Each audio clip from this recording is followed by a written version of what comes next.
saudara dengar tadi. Coba ulangi sesudah Mr. Scott.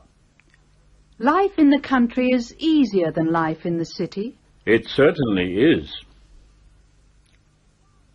It's quieter in the country. That's right.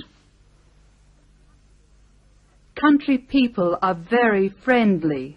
You're absolutely right. Country life is better in many ways. I couldn't agree more. Coba ucapkan yang terakhir tadi sesudah Mr. Scott. I couldn't agree more. Saudara pendengar, tentu saja lebih mudah bagi kita untuk setuju dengan seseorang daripada kalau kita tidak setuju, bukan? Kalau kita tidak setuju dengan seseorang, kita harus berhati-hati supaya kita selalu kedengaran sopan. Dalam bahasa Inggris, ada sejumlah ungkapan yang menolong kita berbuat demikian. Coba dengarkan Jane dan Mr. Scott. Mereka sedang duduk di halaman sambil minum limun. That's good. I'm hot. You know, Jane, Helen got a card from Chris yesterday. I don't think she did. I know Mum had a card. You may be right, but Helen was opening an envelope from Indonesia when I came home. Oh, that was a letter from Iwan. Apakah saudara perhatikan cara Jane dan Mr. Scott berselisih pendapat? Jane berkata, I don't think she did. Dan Mr. Scott berkata, You may be right, but... Coba ulangi ungkapan-ungkapan tadi. I don't think she did. You may be right, but... Artinya dalam bahasa Indonesia, mungkin saudara benar. Dan ungkapan, I don't think she did, artinya, saya kira tidak. Coba latih beberapa ungkapan lagi yang dipakai kalau kita ingin tidak menyetujui pendapat seseorang secara halus. Yang pertama ialah, I'm afraid I don't agree. Artinya, maaf, saya tidak setuju. Coba ulangi sesudah Jane. I'm afraid I don't agree. Dan, I don't think that's right. Artinya, saya kira hal itu tidak benar. Atau, menurut hemat saya, hal itu tidak benar. Coba ulangi sesudah Jane. I don't think that's right. Kadang-kadang, kalimat berita yang menyatakan tidak sependapat dimulai dengan ungkapan, Are you sure? Yang berarti, apakah saudara yakin? Coba dengarkan Jane dan ulangilah. Are you sure? Sekarang, Jane akan memakai ungkapan tadi untuk menunjukkan bahwa dia tidak setuju. Coba dengarkan.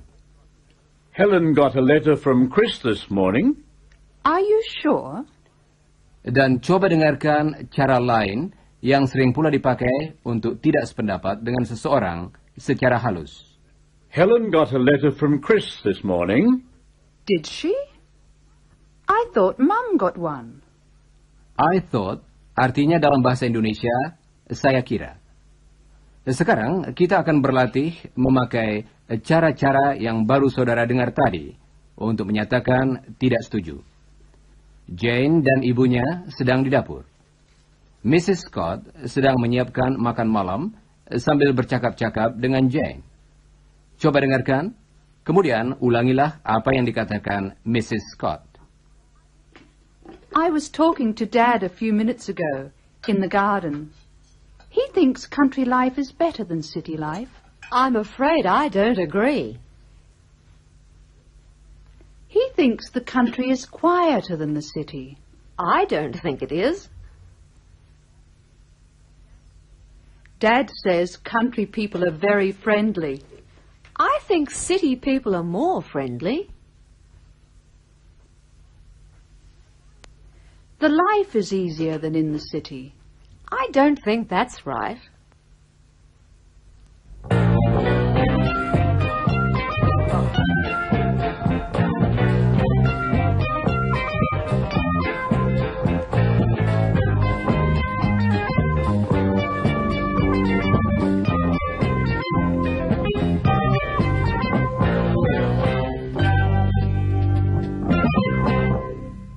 Sekarang kita akan mengunjungi rumah keluarga Scott pada waktu makan pagi. Mrs. Scott sedang membuat kopi dan Helen sedang mengatur meja. Mr. Scott sedang membaca surat kabar. The coffee smells delicious. I love coffee for breakfast. I do too. I really don't like tea for breakfast. I don't either. Hey, look at this. What? In the paper, there's a house here. It's in the city. Look, it's very expensive. I don't think it's expensive. All houses are expensive these days. I'm afraid I don't agree. In the country, houses aren't as expensive as they are in the city. I don't think that's right. I read something in the paper recently. The paper said houses are expensive everywhere. Well, we've just come from the country, and the houses there were quite cheap. You may be right, but Don't argue with your father, Helen. He knows. After all, he is a builder. of course. I wonder what Chris and Ewan are doing. I'm missing them. I am too. I haven't had a really long letter from Chris yet. I haven't either. I suppose he's busy. Busy? I'm sure he isn't. He's having a holiday.